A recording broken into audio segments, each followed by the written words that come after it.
Inilah rekaman detik-detik drone Rusia terbang dan masuk ke dalam garis pertahanan militer Ukraina. Rekamannya diunggah di Telegram Kementerian Pertahanan Rusia pada Senin 23 September 2024. Dalam keterangan unggahan disebutkan, inilah serangan langsung drone Rusia ke garis pertahanan musuhnya. Sebelumnya, alat pengintaian udara dari salah satu unit kelompok pasukan utara Rusia menemukan konsentrasi personel angkatan bersenjata Ukraina di titik kuat, hingga drone dikerahkan secara secepat mungkin.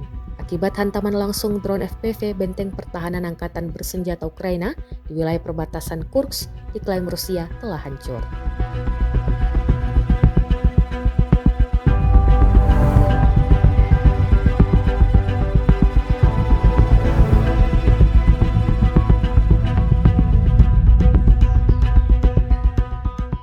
Download Tribun X sekarang, menghadirkan lokal menjadi Indonesia.